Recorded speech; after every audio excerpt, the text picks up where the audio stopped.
You're listening to Supervision with a Vision, where we discuss all things supervision. I'm your host, Sarah, professional counselor, marriage and family therapist, play therapist, eating disorder specialist, and cookie lover, with my co-host, Heather, marriage and family therapist, certified Together in Texas counselor, a Texas transplant from California, and outdoor adventurer. Hi, welcome to Supervision with a Vision. Today, Heather and I are talking about how to be in the moment and create balance. This week we read How Savoring Every Moment Leads to Unnecessary Parent Stress, published in Psychology Today 2024. Heather, this article is talking about an unnecessary or overwhelming pressure to be in the moment. I think that whole idea of being in the moment, probably, I don't know when we want to say it coined or it started, but I see that the pressure out there at least in American society, is really, really high. Mm-hmm. To like that expectation. Okay. So this is like a cultural thing, and it certainly affects counselors and supervisors, but you're saying you see it lots of places. Right. Every little nook and cranny. Like we're really pressuring to be like in the moment and be present, be, aware, do this. And then on top of it, we have like social media feeding. That's what I was going to say. I feel like it's like a double-edged sword, social media, that in some ways it promotes being in the moment because we're like taking all these pictures and trying to create a perfect moment. And at the same time, it's keeping us from being in the moment because we're caught up in paying attention to whatever junk is on social media. The pressure of like what that looks like, or having like ideas for your kid's birthday party by what some other party planner put out there, and you're just trying to recreate cute cupcakes, or whatever. Really, you get lost in that, and you've missed how fun it was to make the frosting with your kid. Sure. That makes me think, I don't know why, maybe this is on my Pinterest feed lately, that like a really beautifully organized pantry, like it's color-coded, it has all these little containers, labels. I'm like, who's using that pantry? Right. No one. No one's using that pantry. Not if it looks like that. I mean, it's beautiful and it looks pretty and sounds nice, but are you actually using it? Right. Right. I mean, it's not functional. If you are using it, the stress that having it that way is creating is like too much to actually. I mean, I can pick if mine could look that way, I would think, don't touch it. Right. Don't touch it. I was going to cook tonight. Forget it. Yeah. Like if somebody's like, I'm just going to go get something out of the pantry. No. Let me get that for you. Yeah. or even like, let me help you put the groceries away. No. Yeah. Right. Okay. So like this idea of the perfect moment gets in the way of being in the moment. Right. And I think that we can show exactly how this happens for supervisees. They come in, they're talking about their clients, and in their brain sometimes they have the idea of like what the perfect session looks like, or the perfect type of client. I got this client, it's what I've always want to work with. I really want to work with, I don't know, teenagers or something. And then this is what my sessions are going to look like. And they have like this like really fixated idea of what it's going to be. Well, I hadn't thought of it like this before, or in this context. Around COVID, I had this little cohort of supervisees that I started working with that were really, really disappointed that they didn't have an office. Oh, because there was no need for one, right? I mean, no one was in the office, so even if they had an office, they wouldn't be in it, right? But they finished school, right? I mean, because when that here in the United States, COVID really impacted us spring of 2020. And so a lot of people graduated that May and entered the work field without an office. And they were so disappointed that they wouldn't have the chair. Or and the light. Right. But I do definitely remember it got in their way of being a counselor because they hadn't been able to create that moment. So then they couldn't be in the moment and appreciate, I just finished school and I'm starting out in my career. Here is my office with my name on the door. And so I hadn't thought of, so I do think sometimes a new counselor, or maybe even someone who's a supervisor, the idea or the picture in their head of what this is supposed to be like gets in the way of them actually doing it. Exactly. Mm-hmm. Well, okay, another angle on the same question. When you were in school, did you imagine that counseling would look and feel and be exactly the way it is for you right now? Absolutely not. Just not at all. I mean, and I can't even really put to context all the differences because there's just so many. But even thinking about what what I would wear, like what I would, who my clients would be. I kind of fell into a different spot than I thought I would be. Yeah. I think there isn't a program that can do a school program that can do this perfectly that help you to know what it's going to be like exactly. They can teach you a lot of things and you can practice a lot of things, but there's some nuanced parts that you just don't know until you're doing it. Right. But if you get caught in your own head with the idea of what that thing is, you can get in the way of actually doing it. Right. So so our article is talking about this undue stress. We're creating it. Right, that we're creating in our own minds when we think, but that's how it's supposed to be, or that's how I should feel while I'm doing this. Right. I can remember when, I don't know, maybe I saw my first handful of clients, and I remember just being exhausted afterwards and going, man, I've had way more physical jobs. I've been a preschool teacher. I've literally been chasing kids before and not this tired. Like, why am I? And then really having to kind of like balance out the mental load that like seeing 5 clients in a row can do when you're especially brand new. Like, oh, that's what this is like. Right. There is a physical component, but it's mental. Or even you might be harsh on yourself and think I must be doing this wrong. Right. So I'm not doing this right if I'm this exhausted. Right. Yeah. The good, the bad, and the ugly give us perspective. So the article is pointing out that we need all of these different frames of reference to help us. Right. How does that help us as a counselor or supervisor? Well, I think it gives, if you don't have that perspective of what, like, can you remember your first, like, sitting in a counseling session and in your head going, oh, they don't get it. Like being aware that the client's not following or lost or whatever, and then stopping to go, okay, so what I thought I was going to do in session today, and now I have to, in the moment, they don't even understand this first little piece. Well, okay, I think similar, but maybe this is a little bit different. And it feels like it didn't happen that long ago, partly because, it was a yucky moment. In a counseling session, I was working with a teenager that I hadn't known very long, kind of a complicated family situation.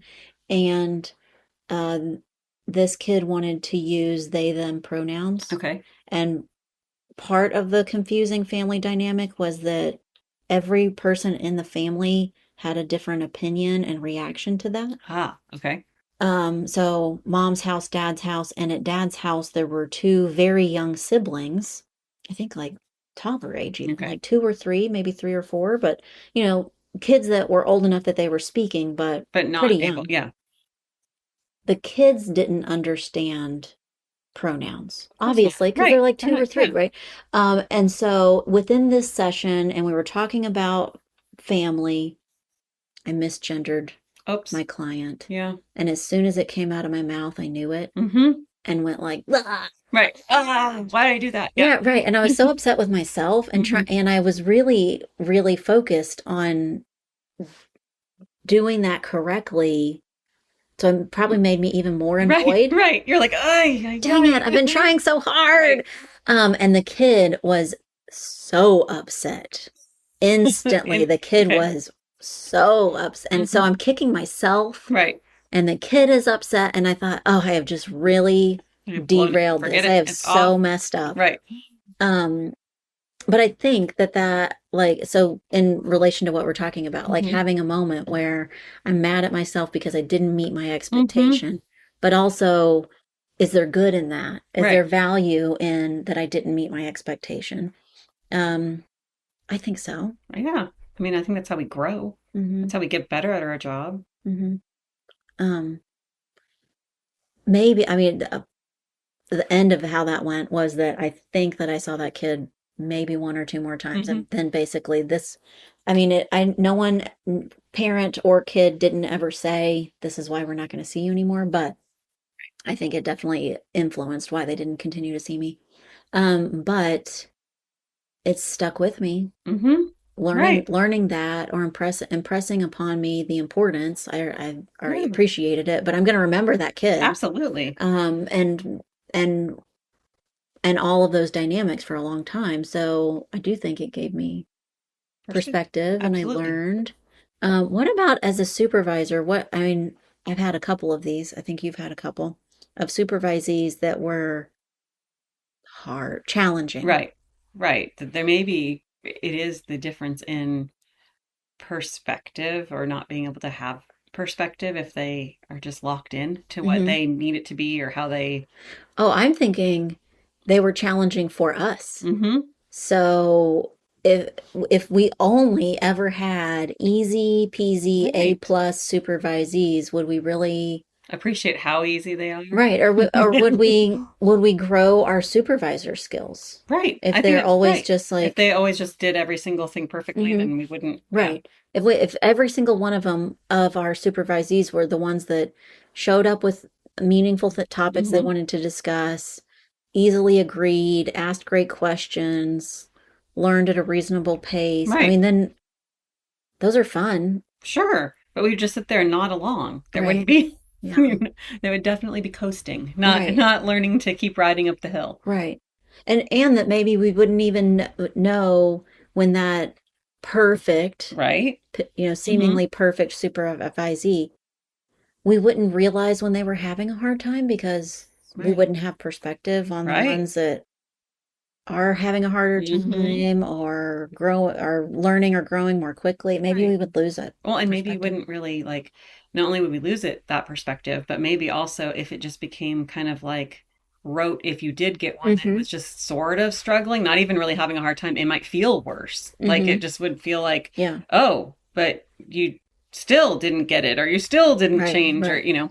Or like maybe a really strong counselor, but they just are in a funny mood or having a bad day. right. It could And really throw off the, and then you as the supervisors, what's wrong with you? right. What's going on? What's happening Right. today? Yeah.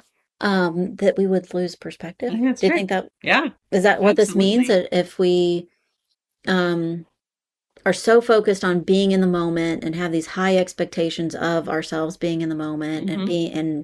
being perfect, or Right. then it makes it harder for us to be a supervisor that I thinks think so. critically. I think so. I think it takes away that ability to think critically. Hmm.